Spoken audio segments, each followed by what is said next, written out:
Bunda cantik, gimana kabarnya? Semoga selalu dalam keadaan sehat walafiat. Ketemu lagi dengan aku Renia di program persembahan untuk Bunda, hanya di Mata Milenial Indonesia TV, Matanya Indonesia. Bunda cerdas, keluarga bahagia. Bunda, kira-kira apa sih yang terbersit di benaknya Bunda ketika Bunda mendengar kata bonding? Bonding itu apa ya? Bonding itu Bunda artinya kedekatan rasa yang dimiliki orang tua pada anak, anak pada orang tua gitu. Jadi kedekatan rasa secara timbal balik antara orang tua dengan anak gitu ya. Nah, Bunda coba tanya dalam hati Bunda deh, gimana ya kedekatan rasa dan kedekatan hubungan aku dengan anak-anakku gitu. Udah baik atau belum? Nah, untuk lebih jelas dan detailnya, aku akan ngobrol nanti dengan seorang narasumber. Beliau Mas Angga yang kebetulan profesinya adalah seorang praktisi parenting, konsultan parenting, dan juga penulis buku tentang parenting. Yuk langsung aja yuk kita ngobrol sama Mas Angga. Iya Mas Angga, kita langsung mulai ngobrol-ngobrol aja ya Mas ya. Siap, siap, boleh. Nah, Mas Angga, kan hari ini bahasan kita nih tentang bonding antara orang tua dengan anak ya Mas ya. Nah, definisi bonding itu sendiri sebetulnya apa ya Mas? Apa cuman soal kedekatan aja, tiap hari ketemu, terus bisa terjalin bonding itu, atau justru ini apa namanya, orang tua yang jarang ketemu anak, terus tapi kualitas hubungan dia dengan anaknya tuh lebih bagus gitu, lebih dekat gitu. Gimana Mas? Ya, Mbak Renia, jadi kalau bonding sendiri itu sebetulnya kan definisinya itu kan adalah ikatan rasa ya, atau ikatan emosi antara orang tua dengan anak. Nah, memang nggak jaminan ketika orang tua 24 jam sehari bersama anaknya, itu kemudian dia punya ikatan emosi yang kuat dengan anaknya, itu juga belum tentu. Tergantung kemudian apakah orang tua ini dinilai oke nggak oleh si anak. Nah, penilaian anak, kriteria oke-nya kan tiap anak bisa beda-beda. Terutama bila itu menyangkut kebutuhan-kebutuhan seperti kebutuhan badannya dia, kebutuhan akan kasih sayang dan lain-lain itu, apakah itu terpenuhi atau tidak. Kalau kemudian itu tidak terpenuhi, maka ya mau 24 jam sehari pun, maka ikatan rasa itu yang mungkin awalnya tercipta, terutama seorang ibu dengan anak ya, kan awalnya tercipta itu nggak perlu ada usaha sebetulnya untuk membangun di awal kalau seorang ibu, karena kan sejak anak dalam kandungan pun sebetulnya ikatan rasanya udah ada gitu ya. Nah, kemudian perjalanan waktunya ini yang menentukan apakah ikatan rasanya ini tetap terjaga atau kemudian malah pudar atau malah putus bahkan gitu ya. Nah, ini tergantung keseharian orang tua bersama anak sehari-hari itu seperti apa. Oh gitu. Nah, terus pengaruhnya sendiri, kedekatan emosi antara orang tua dan anak ini besar atau enggak Mas untuk dalam proses tumbuh kembangnya si anak? Tentu sangat besar sekali ya. Jadi kalau bondingnya bagus, tapi ikatan rasa ini juga tergantung ya, apakah energi yang ditransfer orang tua kepada anaknya ini adalah energi yang misalkan energinya memberi atau energinya menuntut. Energinya percaya atau energinya serba-serba khawatir, serba curiga dan lain-lain. Nah, ini juga mempengaruhi kemudian tumbuh kembang anaknya gitu ya. Kalau energinya lebih memberi, lebih percaya, biasanya secara umum anak juga tumbuhnya lebih percaya diri. Kemampuan dia untuk beradaptasi terhadap segala hal jauh lebih baik gitu ya. Kemudian dia jauh lebih mudah juga untuk diajak bekerja sama oleh orang tuanya. Karena dia merasa nyaman dengan dirinya sendiri ketika sedang bersama orang tua. Oh gitu. Jadi otomatis apa ya? Kalau hubungan emosional antara orang tua dan si anak ini bagus, rasa percaya diri si anak otomatis tumbuh dengan sendirinya gitu ya Mas ya? Iya betul, jadi setiap anak itu kan sebetulnya punya bekal bibit percaya diri, bibit mandiri. Itu secara alami seperti itu. Itu sudah ditanam sama yang di atas. Nah, ketika bibit percaya diri, bibit mandirinya tumbuh, ini kan dia butuh support berupa emosi, dukungan emosi yang cukup dari orang tuanya. Nah, kalau dukungan emosinya cukup, maka bibit percaya dirinya juga akan tumbuh secara konstruktif itu saat itu. Oke. Nah, Mas Angga, aku pernah baca nih di salah satu artikel, katanya 2 tahun pertama usia anak-anak itu merupakan periode kritis untuk membangun skill attachment pada diri anak. Nah, skill attachment itu sama nggak dengan bonding ini? Atau beda lagi, Mas?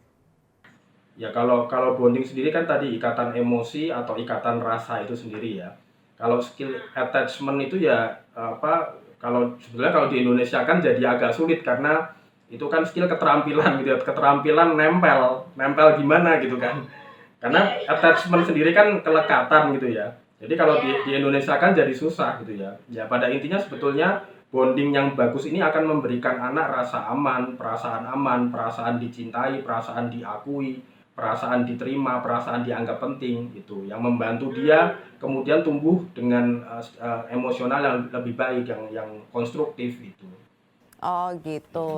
Jadi anak tuh sehat secara lahir batin gitu ya, mentally terus physically juga gitu ya Mas ya. Kalau semuanya ini terbangun dengan baik gitu ya. Betul, betul. Nah, apakah periode bonding hanya untuk balita atau anak usia remaja itu juga perlu ada kedekatan emosional dengan orang tuanya? Sangat perlu sekali. Hanya saja kan kalau dari awal bondingnya ini udah bagus, maka sebetulnya itu kan pondasi untuk nanti ketika anaknya menginjak remaja gitu ya. Tapi kalau dari awal bondingnya itu kemudian pudar atau rusak, nah maka nanti ketika anaknya remaja orang tua butuh effort gitu. Padahal anak remaja itu kan dia masuk fase sok penting. Fase di mana dirinya kepingin diakui, ini loh aku, untung ada aku, ini loh pendapatku. Jadi dia butuh pengakuan-pengakuan seperti itu. Dan ketika kemudian bondingnya itu tidak ada, maka orang tua juga nggak akan dipilih oleh anak jadi temennya atau jadi konsultannya untuk bertanya solusi atas masalah-masalah yang dihadapi. Jadi modal bonding ini ya sejak balita memang mesti dijaga terus-menerus gitu, sampai kemudian anak menginjak remaja. Apalagi remaja di mana dia pergaulannya juga jauh lebih kompleks ya. Dia sekarang punya pilihan mau curhat ke orang tuanya atau mau ke temennya. Kan gitu kan. Kalau anaknya masih kecil mungkin satu-satu tempat curhatnya orang tuanya gitu kan. Tapi kalau anaknya udah remaja kan pilihannya udah beragam orang di luar sana. Nah, ketika bondingnya ini nggak terjaga kan ada resiko orang tua nggak dipilih anak jadi tempat curhatnya, jadi temennya anak gitu. Nah, kalau seandainya terjadi kedekatan emosi atau kedekatan rasa antara orang tua si anak ini tidak terbangun dari kecil kayak kata Mas Angga. Nah, sarannya Mas Angga kepada orang tua yang baru mau membangun kedekatan rasa sama anaknya di usia remaja tuh apa sih? Ada tipsnya nggak, Mas? Tipsnya sih fokusnya adalah jadi temennya dulu. Jadi temennya anak, pintu masuknya itu. Teman tuh sama dengan orang yang asik sebetulnya. Persis kalau Mbak Renia cari temen, kan mesti pilihnya yang asik, bukan yang ngeselin kan gitu kan. Nah, sama anak-anak juga seperti itu. Anak kita juga seperti itu. Jadi dia, kalau kita masih misalkan suka ngomelin, bawelin nggak jelas, marah-marah, kemudian menghakimi dan lain-lain, maka itu perlu di stop. Lebih banyak kita bergaul lahir batin sama anak kita gitu ya. Kemudian kencan berdua, lakuin aja hal-hal yang seru, asik, menyenangkan bersama anak kita supaya hubungan yang tadinya mungkin kaku, beku jadi lebih hangat dan cair gitu. Itu yang pertama. Yang kedua, orang tua juga perlu mulai belajar untuk memberi dukungan kepada anaknya. Jadi yang tadinya misalkan kan itu terjadi biasanya kalau orang tua selalu melihat anaknya itu selalu salah, nggak becus, selalu kurang. Nah, ini lebih kepada melihat bahwa anaknya ini punya hal-hal baik dalam dirinya sekecil apapun itu, dan itu dikuatkan dengan apresiasi. Cukup misalkan berupa ucapan terima kasih, makasih ya kak udah mau bantu bunda bawain belanjaan, untung ada kamu, makasih ya tadi udah mau rapikan kamarmu, bunda bangga jadi bundamu. Nah, itu dilakukan dengan tulus dan hangat supaya anak kemudian merasa diterima, diakui, dianggap penting, dan kemudian jadi belajar untuk nyaman dengan dirinya ketika sedang bersama orang tuanya. Oke, seperti itu. Iya. Nah, Mas Angga, kita mau break dulu sebentar. Nanti kita akan lanjut obrol-obrol lagi ya Mas ya di segmen kita yang kedua. Sebentar ya Mas ya. Iya Bunda-Bunda, nanti kita akan lanjut ngobrol-ngobrol kita sama Mas Angga tentang bonding antara orang tua dengan anak. So jangan kemana-mana, tunggu kita berdua balik lagi ya.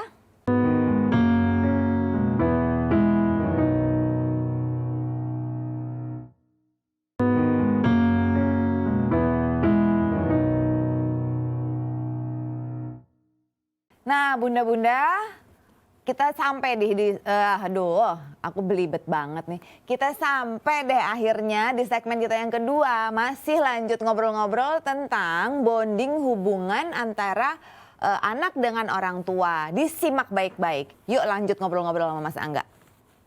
Nah, Mas Angga, sekarang ini kan kita lagi ngalamin masa pandemi COVID-19 ya. Yang hits itu udah hampir berapa lama nih? Udah setahun lebih ya Mas ya? Udah setahun lebih. Nah, permasalahan bonding di masa pandemi ini Mas, ini jadi bikin problem kah? Karena frekuensi bertemunya orang tua dengan anak nih hampir 24 jam setiap hari. Di rumah aja lagi, nggak keluar-keluar gitu kan. Ini gimana nih? Jadi masalah besar atau jadi bagus, quality time-nya jadi ada? Coba kalau dari sudut pandangnya Mas Angga gimana? Plus zaman sekarang tuh kan anak-anak tuh pada dibekali gadget ya Mas sama orang tuanya. Sekolah pun daring pakai gadget juga. Nah, ini ada fenomena apa sih Mas yang muncul tentang kedekatan rasa antara orang tua dan anak di masa pandemi 19 ini, COVID-19 ini maksud saya? Iya Mbak Renia, jadi kalau terkait ini maka kembali ke orang tua sendiri. Masa-masa COVID ini mau dimaknai sebagai apa kan gitu. Apakah mau dimaknai sebagai musibah gitu kan, ataukah mau dimaknai sebagai berkah gitu ya. Kalau dimaknai sebagai, maksudnya bukan berkah karena dapat COVID berkah gitu bukan, tapi hubungan dengan anaknya ini, quality time dengan anaknya ini sehari-hari mau dimaknai sebagai apa, ketemu anaknya terus ini. Apakah mau dimaknai sebagai musibah, artinya ya berarti orang tua makin meratapi kenapa ini di rumah terus aku jadi nggak punya waktu me time untuk diriku sendiri kan gitu kan. Kenapa anakku jadi makin nampak nyebelin gitu kan. Yang mungkin kalau tadinya lihat anaknya nyebelin cuman dari jam 2 siang pulang sekolah sampai malam, anaknya habis itu tidur gitu kan. Ini sekarang dari pagi bangun tidur sampai tidur lagi gitu kan. Nah, itu apakah akan dimaknai sebagai musibah ataukah orang tua akan memilih, karena ini pilihan sebetulnya. Orang tua boleh memilih, bisa memilih gitu ya, bukan mau atau nggak mau, bisa atau nggak bisa, ini bisa memilih apakah akan dimaknai sebagai berkah gitu ya. Kalau dimaknai sebagai berkah, maka ini sebagai ajang belajar untuk orang tua mengevaluasi kira-kira di bagian mana sih selama ini aku dalam pengasuhan ini yang masih kurang ya, entah kurang dalam membangun kedekatan, kurang dalam membangun kualitas waktu, kurang membangun dalam bagaimana berkomunikasi dengan anakku, bagaimana mengizinkan dia jadi dirinya sendiri, bagaimana mendengarkan, memahami. Nah, ini orang tua bisa dijadikan sebagai ajang evaluasi di masa-masa sekarang ini sebetulnya. Kalau mau memilih ya sebagai berkah itu Mbak Renia. Nah, Mas Angga ini kan salah satu profesinya juga selain praktisi parenting, konsultan parenting juga ya Mas ya. Nah, boleh nggak share sedikit pengalamannya Mas Angga di sisi konsultan, dari sisi konsultannya.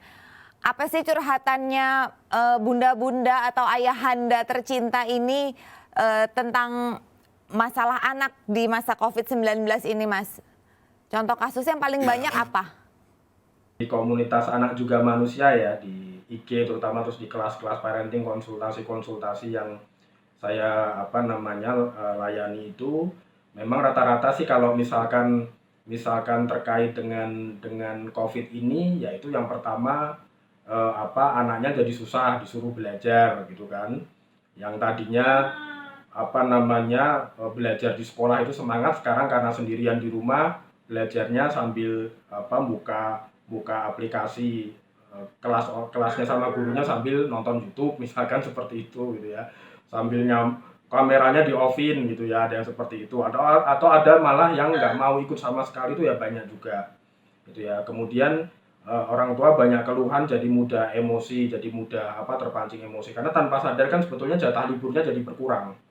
Itu jatah libur sebagai ibu yang tadinya anaknya sekolah, ya peran ibunya ganti di rumah, jadi ngurusin rumah, jadi punya waktu sama dirinya sendiri. Sekarang jatah liburnya jadi nggak ada itu kan. Itu tanpa sadar itu kan kemudian jadi memicu emosi. Ya seputar hal-hal seperti itu, dan kemudian anak juga jadi lebih banyak nempel sama gadgetnya gitu ya, ketimbang ngelakuin aktivitas yang lain-lain gitu ya. Jadi itu problem-problem yang dihadapi sama para orang tua saat ini.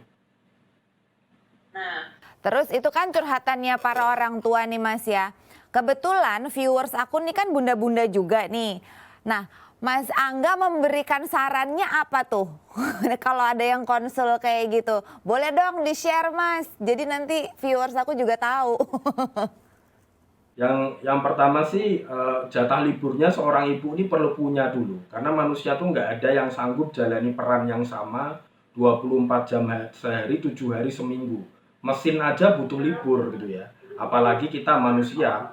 Jadi upayakan seminggu sekali seorang ibu tuh punya minimal jatah libur, walaupun nggak harus sepanjang hari, 1 hari itu. Misalkan Sabtu ya, anaknya ya sekali-kali anaknya juga perlu libur jadi anak. Ya, anaknya kan tadinya juga punya jatah libur sebagai anak. Ketika dia berangkat sekolah, kan dia perannya ganti, nggak jadi anak kita, tapi jadi murid gitu kan. Nah itu perlu jatah libur itu didiskusikan.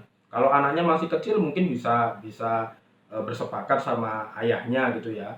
Sabtu aku pengen libur deh, mau ada waktu untuk sama diriku sendiri, untuk merangkul diriku, untuk merangkul perasaanku, untuk nyalurin emosi, untuk rehat, rekreasi hati, mau ngapain itu. Nah, itu sesuatu yang perlu dimiliki antara terutama oleh seorang ibu gitu ya. Itu yang pertama. Yang kedua, juga perlu dipahami dalam berelasi dengan anak itu kuncinya ada di energi kita. Kalau energi kita bawaannya tuh energinya tuh minta atau menuntut, maka kita akan selalu menampilkan diri untuk selalu kepingin mengontrol anak kita 100% harus sesuai maunya kita. Nah itu kan padahal nggak mungkin perilaku orang lain 100% sesuai maunya kita, kan nggak mungkin. Jadi kita bawaannya tuh melihatnya salahnya, kurangnya, nggak becusnya. Kemudian anak kita ngambil keputusan nggak boleh, nggak setuju sama kita nggak boleh, punya pendirian nggak boleh, mengekspresikan perasaannya nggak boleh, punya keputusan juga nggak boleh gitu ya.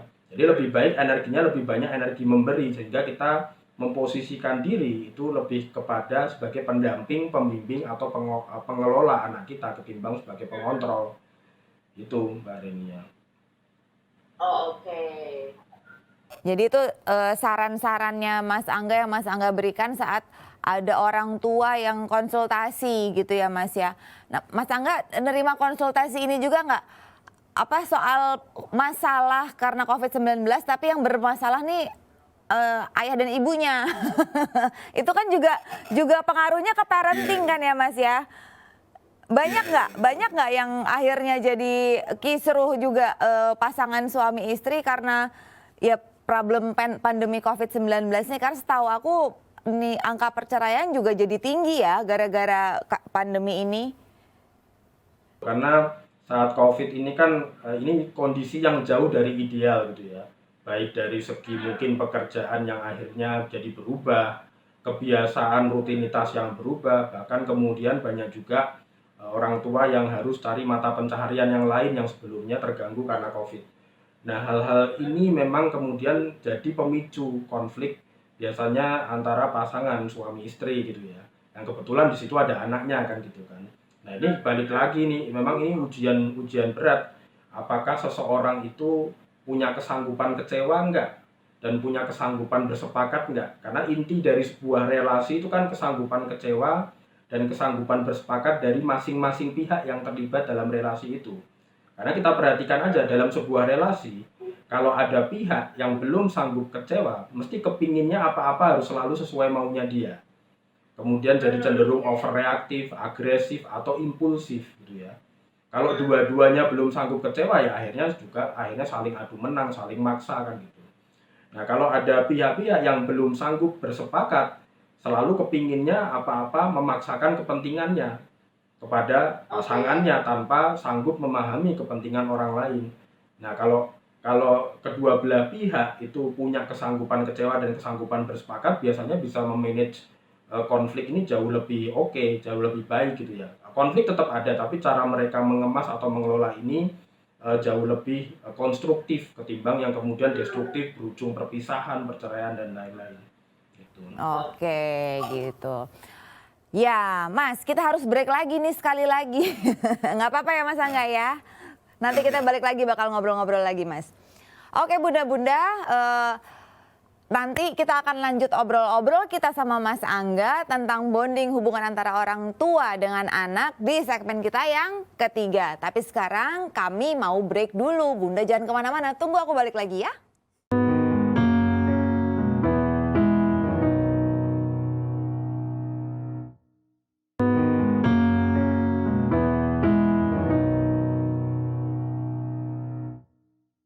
Ya Bunda, balik lagi. Renia di sini masih dengan Mas Angga. Kita masih ngobrol-ngobrol juga tentang bonding hubungan antara orang tua dan anak. Kita lanjut aja langsung ngobrol-ngobrol sama Mas Angga lagi ya Bun. Mas Angga, ada nih katanya sebuah artikel. Salah satu manfaat bonding itu adalah untuk meningkatkan imun anak. Itu benar ya Mas ya?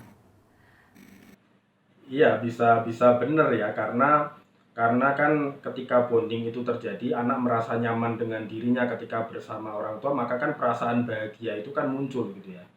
Nah, kan banyak pakar yang bilang kalau kita happy, bahagia, merasa lagi ya seneng gitu menikmati hidup kita dan lain-lain, kan otomatis imun kita juga naik, jadi ya bisa pengaruh gitu. Nah, selain itu manfaat apa lagi Mas yang bisa dirasakan langsung atau secara nyata dari kedekatan rasa ini yang terjalin antara orang tua dan anak? Ya, kalau bicara bondingnya sendiri, ikatan emosi itu kan berarti anak merasa mendapatkan dukungan emosi juga dari orang tuanya gitu ya. Maka biasanya keterampilan dia dalam beradaptasi gitu ya, itu jauh lebih baik. Misalkan beradaptasi dengan lingkungan baru, beradaptasi ngadepin orang baru. Karena adaptasi itu kan sebetulnya itu kan nggak enak untuk dijalani. Ya jangankan anak-anak, kita pun ketika ngadepin orang baru, ngadepin situasi baru mesti butuh butuh proses dulu dan itu nggak enak untuk dijalani. Nah, karena nggak enak untuk dijalani, maka dia butuh perasaan aman. Nah, perasaan aman ini datangnya dari mana? Ya, dari bonding sama orang tuanya ketika orang tuanya transfer energinya, energi percaya ke anaknya, gitu kan. Itu yang pertama. Kemudian, percaya diri anaknya juga jauh bisa tumbuh dengan konstruktif, gitu ya. Percaya diri misalkan dia melakukan sesuatu hal yang baru, gitu ya. Yang tadinya merasa nggak bisa karena merasa mendapatkan dukungan emosi dari orang tuanya, kemudian dia jadi kepingin nyoba gitu ya, gagal pun ada dorongan dia kepingin berusaha lagi lebih baik dan lain-lain.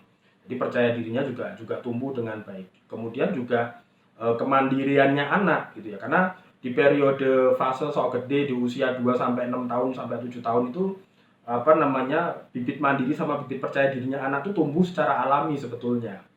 Nah, iya, jadi itu kenapa anak-anak usia itu kadang-kadang kan belum terampil melakukan sesuatu tapi kepingin ngelakuin sendiri. Misalkan belum belum bisa naik tangga dengan benar gitu ya, tapi nggak mau digandeng ya.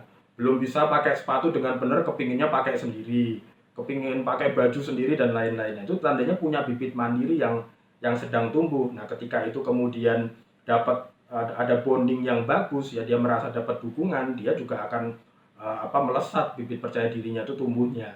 Itu ya. Yang kemudian yang paling penting juga kerjasama antara orang tua dengan anak jauh lebih baik biasanya.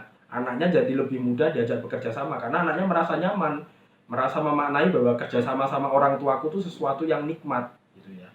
Ya ibaratnya ya jangankan ke anak kita pun juga kita cenderung mau bekerja sama orang yang bisa membuat kita merasa nyaman kan gitu kan. Kita secara personal, secara rasa aja nggak mau kerjasama sama orang yang nyebelin, yang kita nilai nyebelin. Nah, anak-anak juga sama seperti itu. Jadi ketika anak mau bekerja sama, otomatis apapun yang orang tua kepingin lakukan, apa yang orang tua maksud, apa yang orang tua arahkan itu biasanya prosesnya jauh lebih mudah. Ya meskipun nggak selalu mulus, tapi jauh lebih mudah ketimbang yang bondingnya ini nggak ada gitu ya, atau bahkan bondingnya rusak gitu. Tapi kan gini Mas, supaya orang tua nggak terlalu sepaneng Ini untuk orang tua yang setiap hari secara kuantitas mereka sering ketemu ya, satu rumah lah gitu sama anaknya. Supaya nggak sepaneng setiap saat, trik jitunya Mas Angga apa nih kalau lagi ngasih saran? Perlu sanggup menyalurkan emosi yang aman nyaman. Itu yang pertama. Aman itu Punya sak gitu. boleh, kalau dinilai aman nyaman boleh ya.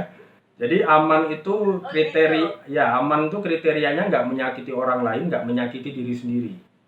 Ya itu aman. Kalau nyaman itu kita boleh melakukan apapun yang bikin hati kita terasa lega atau plong, yang penting batasnya aman. Jadi wujudnya kita boleh eksplor. Yang kira-kira aku tuh jadi plong, lega gitu, tapi batasnya tadi adalah aman.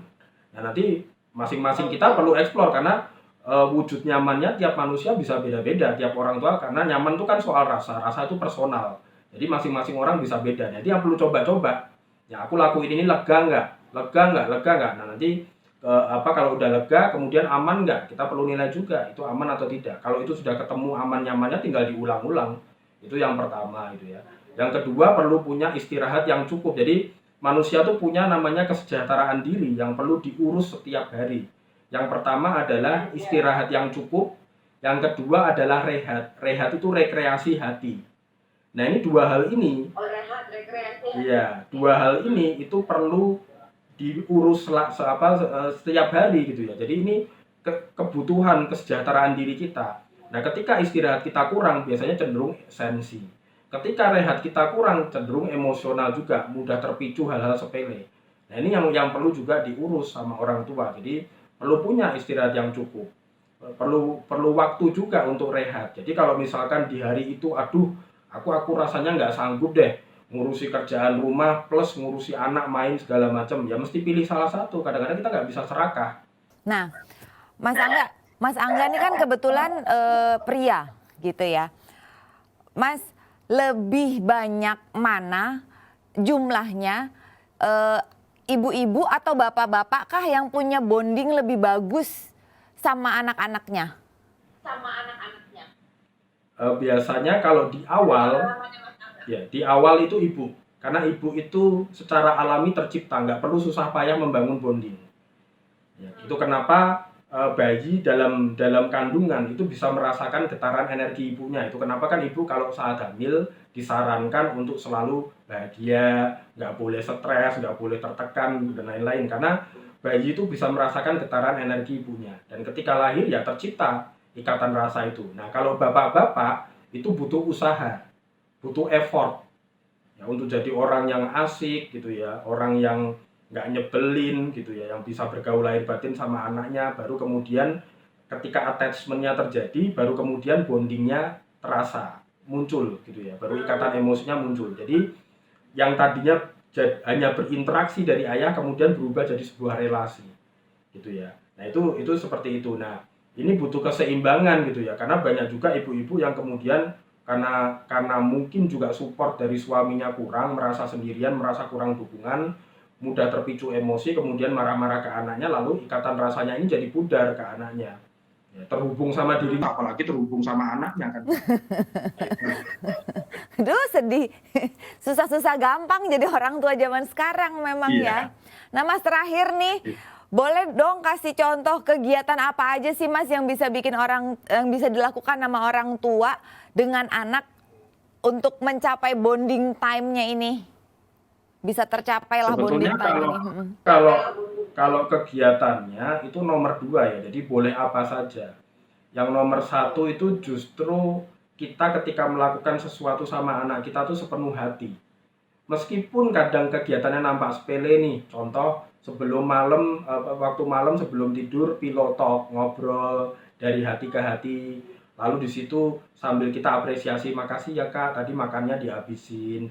Makasih ya tadi waktu Bunda lupa angkat jemuran kamu ngingetin waktu hujan, untung loh ada kamu. Nah hal seperti itu yang sebetulnya membuat bonding itu semakin terjaga dan kuat gitu ya.